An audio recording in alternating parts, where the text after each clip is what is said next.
नमस्कार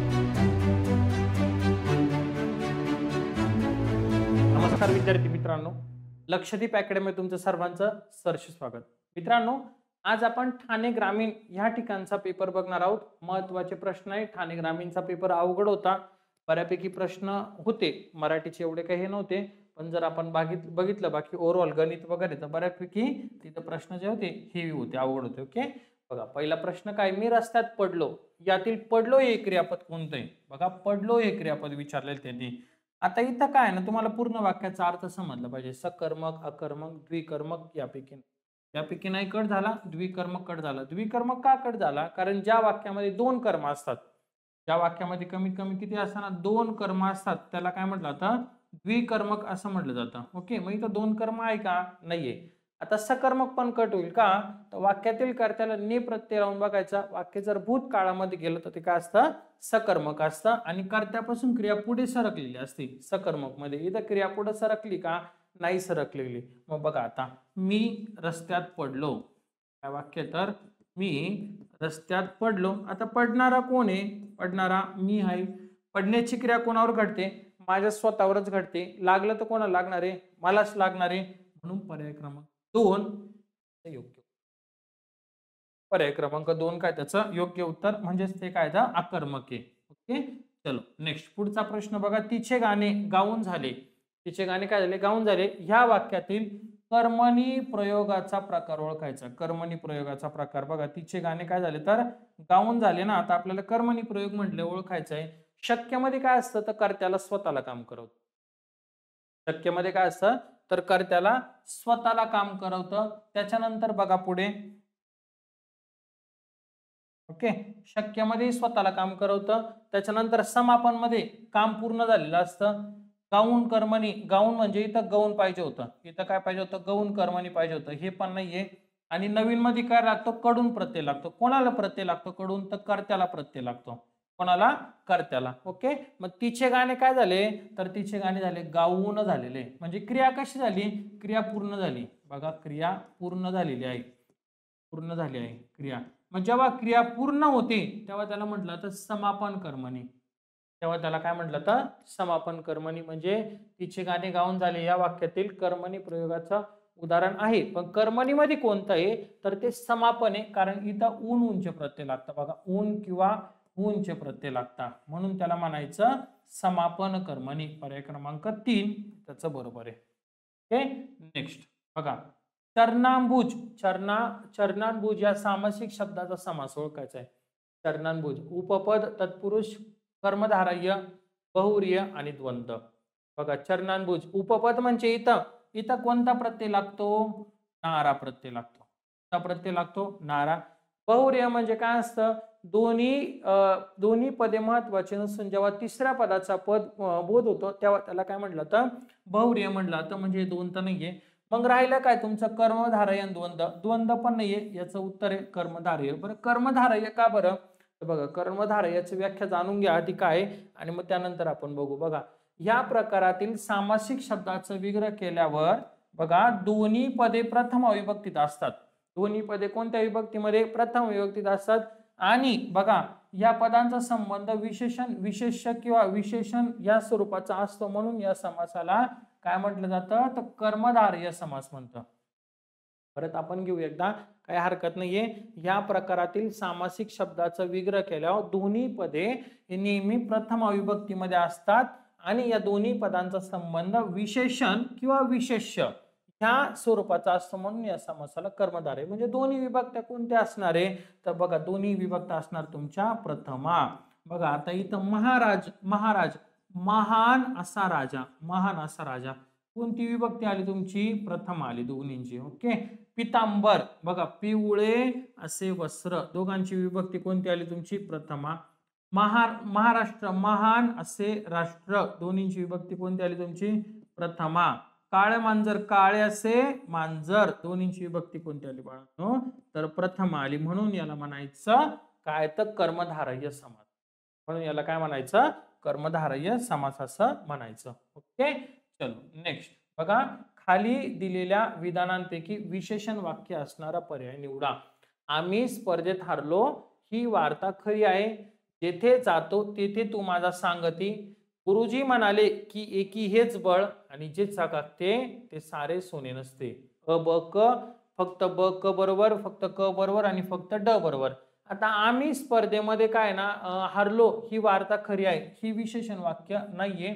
आणि जे चकाकते ते सोने नसते हे संबंधी, हे काय तर संबंधी. मग जेथे जातो तू माझा सांगती, जेथे जातो तू माझा सांगती आणि गुरुजी म्हणाले की एकी हेच बळ.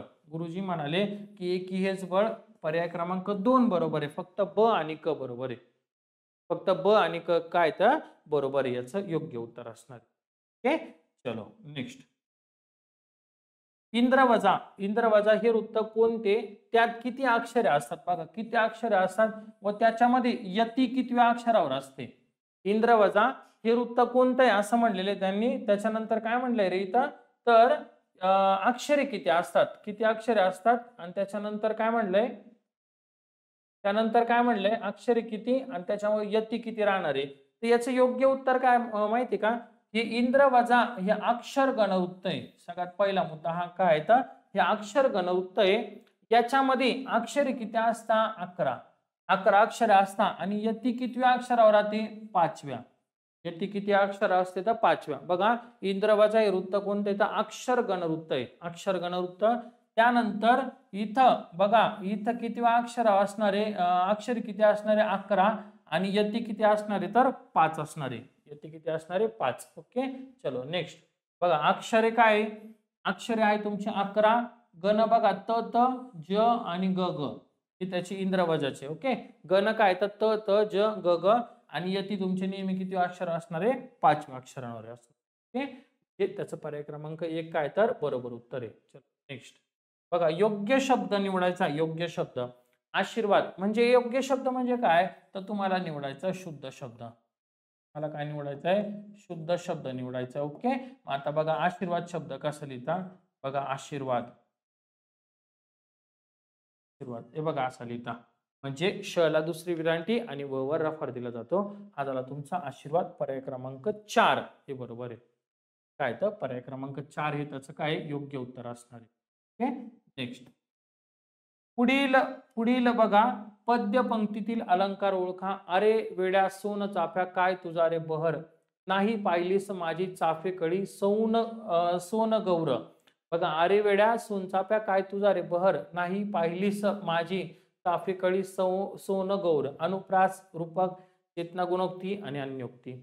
आता ज्या उदाहरणामध्ये निसर्गाचं वर्णन केलेलं असतं, त्या उदाहरणामध्ये कशाचं वर्णन केलं असतं, निसर्गाचे हुबेहूब वर्णन केलेले असते, अशा अलंकाराला म्हणायचं चेतना गुणोक्ती.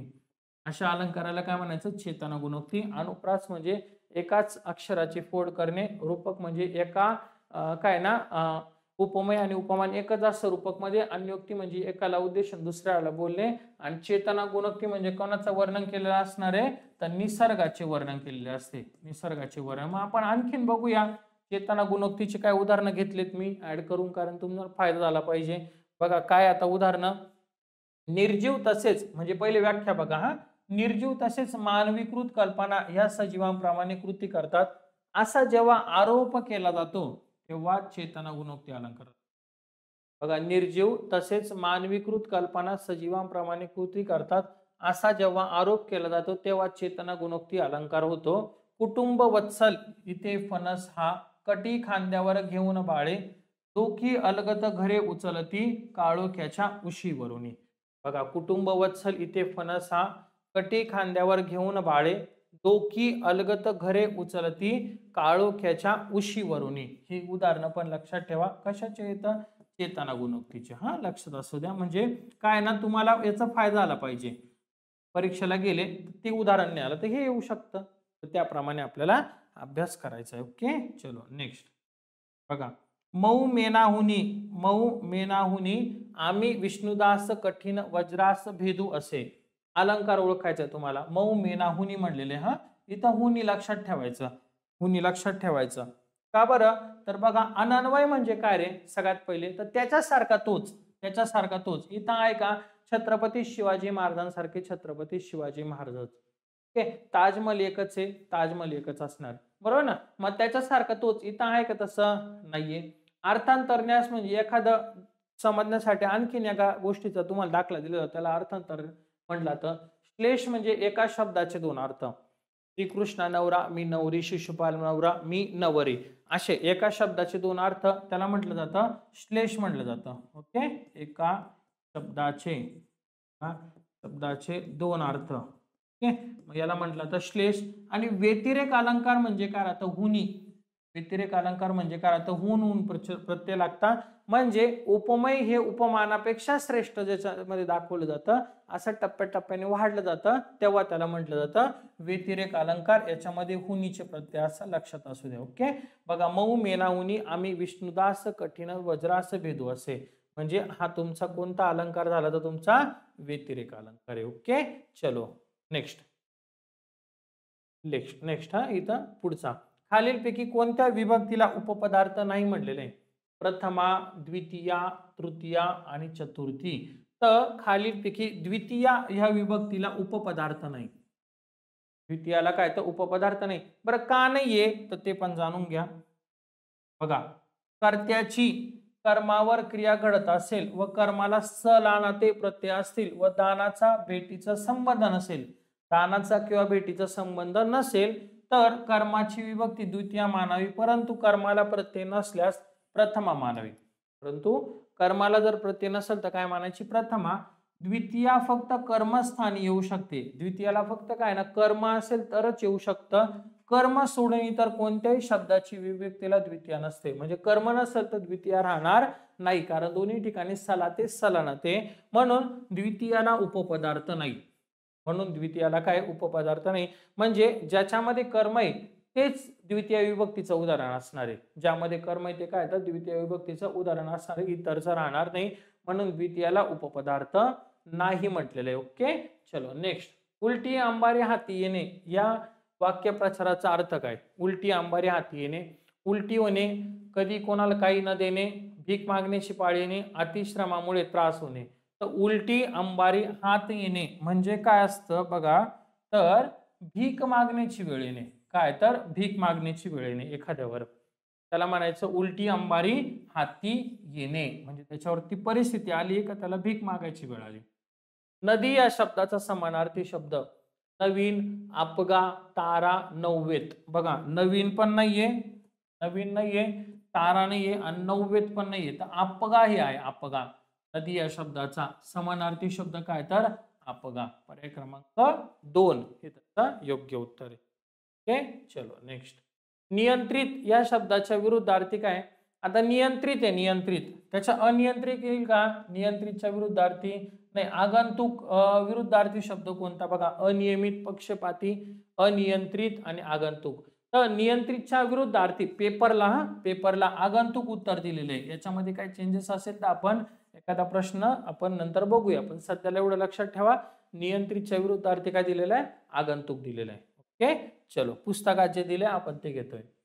द्विज या शब्दाचे अनेक अर्थ असणारा योग्य पर्याय निवडा. द्विज या शब्दाचे अनेक अर्थ असणारा. भूसर, पक्षी श्रेष्ठ, विप्र, युद्धही, ब्राह्मण, दात पक्षी, श्रेष्ठ, कनिष्ठ पक्षी. आता द्विज म्हणजे काय माहिती का रे? द्विज म्हणजे दोनदा जन्मणारा. द्विज म्हणजे काय? दोनदा जन्मलेला. मग कोण कोण आहे? तर बघा, ब्राह्मण आहे, ब्राह्मण, दात आणि पक्षी. ब्राह्मण, दात आणि पक्षी याला म्हणायचं द्विज म्हणायचं. काय म्हणायचं? द्विज असं म्हणायचं. म्हणजे एका शब्दाचे किती अर्थ आले बाळांनो? 2 अर्थ झाले. म्हणजे ब्राह्मण दोनदा जन्म घेतात, दात दोनदा येतात, पक्षींचा जन्म दोनदा होतो, असं दिलेलं आहे. ते जे जाणवं वगैरे असतं ना त्यानुसार असतं. मला एवढा प्रॉपर अर्थ नाहीये, पण पुस्तकात दिलं द्विज म्हणजे ब्राह्मण, दात, पक्षी, त्याप्रमाणे आपण लक्षात ठेवूया. ओके, चलो नेक्स्ट. थंड फराळ करणे या वाक्यप्रचाराचा योग्य अर्थ उपाशी राहणे, न आवडणारे खाणे, कमी खाणे आणि उदासीनपणे खाणे. तर थंड फराळ करणे म्हणजे काय करणं माहिती का? उपाशी राहणे. थंड फराळ करणे म्हणजे काय करणे रे? तर उपाशी राहणे. पर्याय क्रमांक 1 हे त्याचं बरोबर उत्तर आहे. काय तर पर्याय क्रमांक 1 हे त्याचं योग्य उत्तर असणार आहे, उपाशी राहणे. नागेश्वराला नागवून सोमेश्वराला वात लावणे या म्हणीचा अर्थ काय? बघा नागेश्वराला नागवून सोमेश्वराला वात लावणे या म्हणीचा अर्थ आपले दोष लपवणे, दुसऱ्याचे दोष दाखवणे, एकाला लुबाडून दुसऱ्याची भर घालणे आणि एखाद्याची नकळत झालेली चूक सगळ्यांना सांगणे. आता नागेश्वराला नागवून सोमेश्वराला वात लावणे याचा योग्य अर्थ काय या म्हणीचा, तर एकाला लुबाडायचं आणि दुसऱ्याला भर घालायची. पर्याय क्रमांक 3, एकाला लुबाडून दुसऱ्याची भर घालणे हे त्याचं योग्य उत्तर असणार आहे. पर्याय क्रमांक 3 काय तर बरोबर आहे, नागेश्वराला नागवून सोमेश्वराला वात लावणे. ओके, चलो नेक्स्ट पुढे. मूर्धन्य वर्ण जे महत्वाचे ना तेच आपण घेतोय, बाकीचे लक्षात असू द्या. मूर्धन्य वर्णाचे खालीलपैकी कोणते उदाहरण आहे? मूर्धन्य म्हणजे आपण म्हणतो ना केटीएम डीओ, पण काय म्हणतो केटीएम, के म्हणजे कंठ्य, टी म्हणजे तालव्य, यम म्हणजे मूर्धन्य असं म्हणतो की नाही आपण. मग इथं आपण काय म्हणतो रे, अ किंवा आ. इथं काय म्हणतो रस्वई किंवा दीर्घई. इथं काय म्हणतो रू म्हणतो आपण. हे काय झाले त्यांचे स्वर दिलेले आणि व्यंजन वेगळे. आता व्यंजन म्हटलं का इथं दिले का ऑप्शनला नाही ना, मग व्यंजन दिले नाही तर काय टेन्शन घ्यायचं. मूर्धन्य वर्णाचे खालीलपैकी कोणते उदाहरण आहे? आता केटीएमचा काय अ आ, तालवेचा रस्वई दीर्घई, मूर्धन्याचा काय दिला रू दिलेला आहे ना, मग पर्याय क्रमांक 1 हे त्याचं बरोबर उत्तर आहे. काय तर पर्याय क्रमांक 1 हे त्याचं बरोबर म्हणजेच रू दिलेला आहे. Okay, next. षडानन या शब्दाची संधी, षडानन विग्रह विचारलाय. षडाधिक अनन नाहीये, षडाधिक अनन हे पण नाहीये, षडाधिक अनन हे पण नाहीये, षट अधिक आनन, षट अधिक आनन बरोबर काय बाळांनो, तर षडानन आहे, षडानन. षट अधिक आनन बरोबर षडानन. कोणत्या संधीचं उदाहरण आहे हे? तर हे आहे तुमच्या व्यंजन संधीचं उदाहरण. व्यंजन संधीचे उदाहरण आहे, संधीचे उदाहरण. ओके, लक्षात असू द्या. ठीक आहे, चलो नेक्स्ट पुढे. खालीलपैकी कोणत्या विभक्तीला दोन्ही वचनामध्ये प्रत्यय नसतात? दोन्ही वचन म्हणजे कोणते रे? एक वचन आणि अनेक वचन. एक वचन आणि काय तर तुम्हाला इथं म्हटले अनेक वचन म्हणलेले, म्हणजे दोन्ही विभक्तीमध्ये प्रत्यय नाही. जसं सप्तमीला संबोधनला आहे की अनेक वचनामध्ये नो आहे, सप्तमीला आहे ना, सप्तमीला काय तय्या, परत एकदा काय आलं तुमचं तय्या, तय्या तय्या बरोबर ना. द्वितीयाला आलं तुमचं सलाते आणि सलानाते, सलाते आणि सलानाते.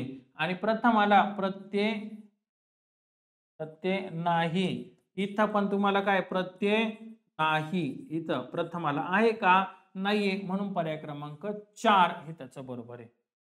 म्हणून पर्याय क्रमांक 4 हे काय तर प्रत्यय बाकीच्यांच्या यांना एक वचन मध्ये किंवा अनेक वचन. आता संबोधन आहे इथं एक वचन मध्ये नाहीये पण अनेक वचन मध्ये आहे ना, नो. इथं सप्तमी आहे तय्या तय्या आहे, द्वितीय आहे सलाते सलानाते, आणि इथं प्रथमाला काय तर प्रत्यय नाही, म्हणून त्याचं पर्याय क्रमांक 4 हे बरोबर उत्तर असणार आहे. ओके, चलो नेक्स्ट पुढचा प्रश्न. योग्य विधानांचा पर्याय ओळखायचा. तुम्हाला योग्य विधान कोणते ते पाहायचंय बरं का. आता बघा याच्यामधलं सामान्य रूपात नेहमी तालव्याचा आणि दंत तालव्याचा उपयोग होतो, असं होतं का सामान्य रूपामध्ये? नाही, असं होत नाही. हा चुकीचा पर्याय. बघा हा चुकीचा आहे. सामान्य रूपामध्ये नेहमी तालव्य दंत तालव्य होत नाही. आकारांत ग्राम नामांचे सामान्य रूप आकारांत होते, असं नाही होत बरं ना. एकाक्षर शब्दाचे देखील सामान्य रूप होते. बघा एकाक्षरी शब्दाचे सामान्य रूप होत नाही, म्हणजे अने बला मारले, अने बला मारले असं होतं का रे? तर नाही होत ना, अने बला मारले. ओके, आणि विभक्तीचा प्रत्यय लागण्यापूर्वी शब्दांचे बदलणारे रूप सर्व विभक्तीत सारखेच म्हणजे सर्वसामान्य असते, हे बरोबर आहे. विभक्तीचा प्रत्यय लागण्यापूर्वी शब्दांचे बदलणारे रूप हे सर्व विभक्तीमध्ये कसे राहताना सारखेच असतात. मग वरीलपैकी सर्व बरोबर का नाही?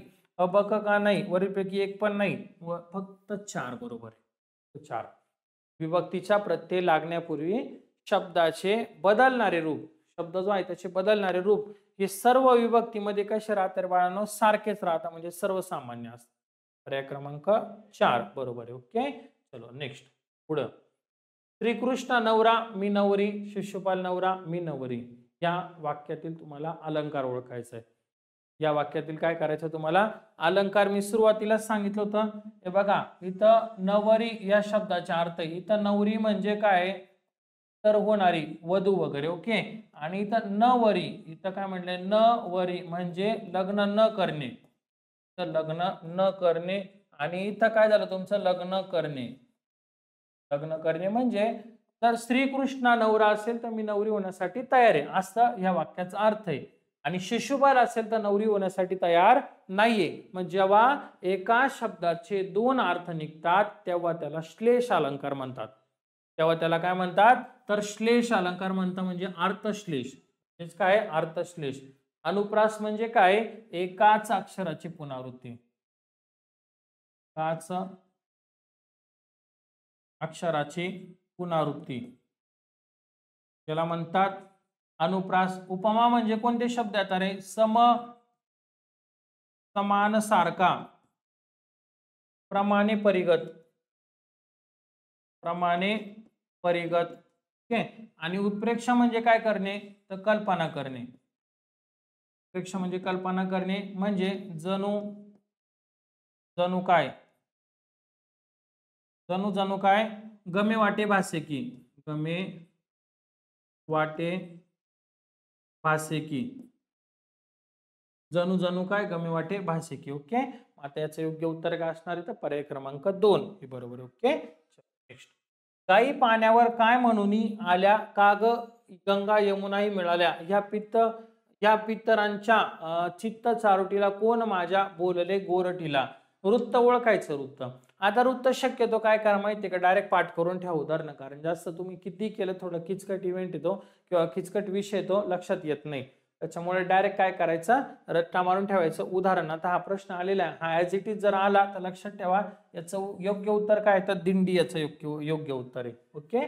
आता बघा, या पद्यरचनेमध्ये, या पद्यरचनेमध्ये प्रत्येक चरणात अक्षरे किंवा लघु गुरूंचे बंधन न पाळता केवळ मात्रांचे बंधन पाळले जाते. आणि याच्यामध्ये दिंडीमध्ये एकूण मात्रा किती राहतात, 19, 9 अधिक 10.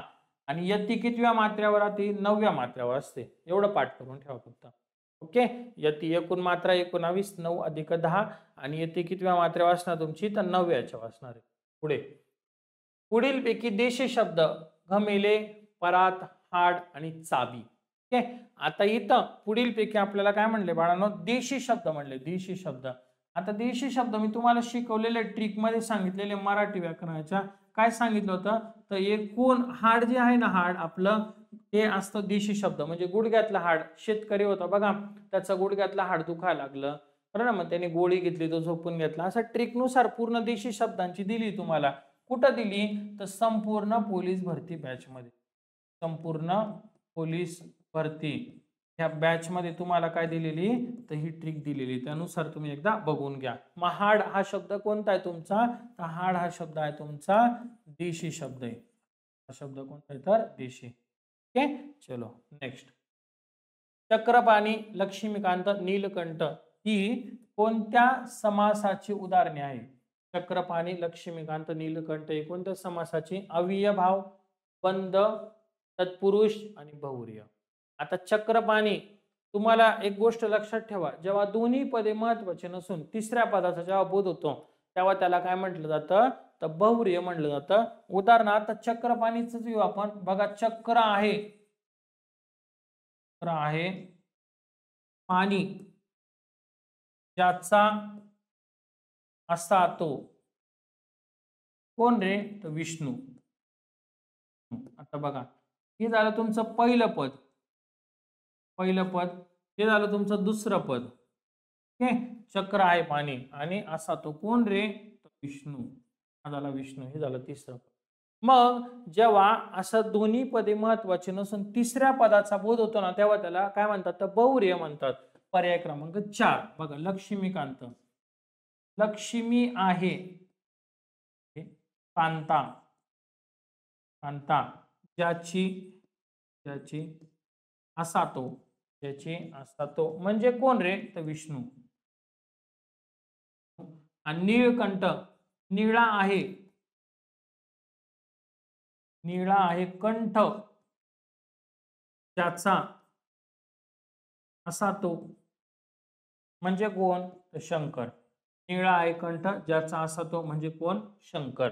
झालं की नाही. हे बघा आता हा झालं तुमचं पहिलं पद, हे झालं तुमचं दुसरं पद आणि तिसऱ्या पदाचा बोध झाला म्हणून त्याला म्हणायचं बहुव्रीही समास. निळा आहे कंठ ज्याचा असतो. कोणता? बहुव्रीही समास. ओके, चलो नेक्स्ट. ऐवजी या शब्दयोगी अव्ययाचा उपप्रकार ओळखायचा. ऐवजी या शब्दयोगी अव्ययाचा उपप्रकार बघा, विनिमयवाचक, विरोधवाचक, हेतुवाचक आणि कैवल्यवाचक. तर ऐवजी या शब्दाचा उपप्रकार काय आहे? तर विनिमयवाचक मध्ये हा शब्द येतो.